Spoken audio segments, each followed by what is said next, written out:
Israeli सरकार द्वारा 130 बच्चों सहित 400 से ज्यादा निर्दोष नागरिकों की निर्मम हत्या से पता लगता है कि मानवता उनके लिए कोई मायने नहीं रखती।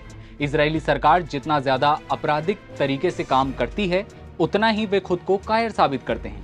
ये कहना है प्रियंका गांधी का। कांग्रेस सांसद की टिप्पणी गाजा पट्टी पर इजराइल के हवाई हमलों के मद्देनजर आई है। बताया यह भी गया कि इस हमले में 400 से ज्यादा फिलिस्तीनियों की मौत हुई। इस हवाई हमले ने जनवरी से लागू युद्ध विराम को तोड़ दिया है। इसी के साथ कांग्रेस सांसद प्रियंका गांधी ने आगे क्या कहा और इजराइल के प्रधानमंत्री नेतन्याहू क्या हमास को छोड़ने के मूड में नहीं है, आइए जानने की कोशिश करते हैं। नमस्ते, मेरा नाम है दिव्यांशु और आप देखना शुरू कर चुके हैं एनबीटी ऑनलाइन। इजराइल ने गाजा पट्टी पर एक बार फिर हमला बोला। इजराइल ने कई हवाई हमले किए हैं। हमला इतना खतरनाक था कि 400 से ज्यादा लोगों की मौत हुई। इससे ये बात तो साफ है कि इजराइल और हमास के बीच 19 जनवरी से चल रहा सीज फायर आखिरकार खत्म हो गया है। नेतन्याहू के दफ्तर ने बयान में कहा कि इजराइल अब हमास के खिलाफ और ज्यादा सैन्य बल का प्रयोग करेगा। ये हमला ऐसे समय पर हुआ जब रमजान का महीना चल रहा है, जिससे युद्ध की भयावहता और ज्यादा बढ़ चुकी है। इस हमले से हमास के कब्जे में मौजूद करीब 2 दर्जन इजरायली बंधकों की सुरक्षा को लेकर भी सवाल उठाए गए।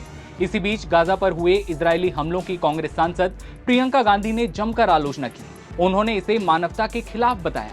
उन्होंने कहा कि इजराइल सरकार द्वारा 400 से ज्यादा निर्दोष नागरिकों की नृशंस हत्या से पता चलता है कि मानवता उनके लिए मायने नहीं रखती। उन्होंने जोर देकर कहा कि वे जितना ज्यादा आपराधिक कार्य करते हैं, उतना ही वे खुद को कायर साबित करते हैं। कांग्रेस महासचिव ने यह भी कहा कि चाहे पश्चिमी शक्तियां इसे पहचानें या फिलिस्तीनी लोगों के नरसंहार में अपनी मिलीभगत को स्वीकार करें या फिर नहीं, इजराइल सहित दुनिया भर के सभी लोग इसको देख रहे हैं। दूसरी ओर फिलिस्तीनी लोगों की बहादुरी कायम है। उन्होंने अकल्पनीय पीड़ा सहन की है, फिर भी इनका जज्बा दृढ़ और अडिग है। प्रियंका गांधी अंत में लिखती हैं, सत्यमेव जयते। बता दें कि फिलिस्तीन के लोगों के प्रति समर्थन प्रदर्शित करने के लिए प्रियंका गांधी शीतकालीन सत्र के दौरान संसद में एक बैग लेकर पहुंची थी, जिस पर फिलिस्तीनी लिखा हुआ था। कांग्रेस महासचिव गाजा में इजराइल की कार्रवाई के खिलाफ आवाज उठाती रही हैं और फिलिस्तीनियों के साथ एकजुटता भी जताती रही हैं। ये तो बात हो गई प्रियंका गांधी की, लेकिन अब बात इजराइल के खतरनाक हमलों की। दरअसल दावा किया गया कि हमास द्वारा युद्ध विराम समझौते में बदलाव की इजरायली मांग को अस्वीकार करने के बाद इजरायली प्रधानमंत्री ने हमलों का आदेश दिया। इस हमले में ज्यादातर महिलाओं और बच्चों की जान गई है, ऐसे दावे भी किए जा रहे हैं। इजरायली सेना ने बताया कि लड़ाकू विमानों ने मात्र 2 मिनट के अंदर ही सभी लक्ष्यों को तबाह कर दिया। इस हमले में 400 से ज्यादा लोग मारे गए। इजरायली पीएम ने कहा कि आगे भी हमास के खिलाफ भीषण हमले जारी रहेंगे। हाल ही में आईडीएफ ने अपने इन हमलों के बारे में बताया।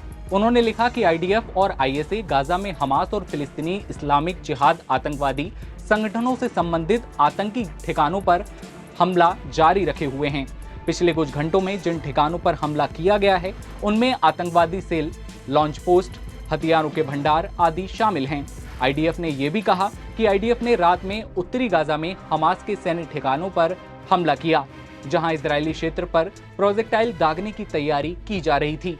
इसके अलावा इजरायली नौसेना ने गाजा के तटीय क्षेत्र में कई जहाजों पर हमला किया। इन जहाजों का इस्तेमाल आतंकवादी गतिविधियों के लिए किया जाना था। इजरायली फोर्सेस की ओर से यह भी लिखा गया कि यह फैसला लिया गया है कि गाजा में ऑपरेशन के लिए वो तैयार रहेंगे। आईडीएफ इजराइल राज्य के नागरिकों की सुरक्षा के लिए गाजा में आतंकवादी संगठनों के खिलाफ ऑपरेशन जारी रखेगा। ऐसे में इस वीडियो पर क्या है आपकी राय, कमेंट सेक्शन में बताइए। कैमरे के पीछे मेरे साथी रोहित हैं, मैं हूं आपके साथ दिव्यांशु। देश दुनिया की तमाम खबरों के लिए आप बने रहिए एनबीटी ऑनलाइन के साथ। नमस्कार।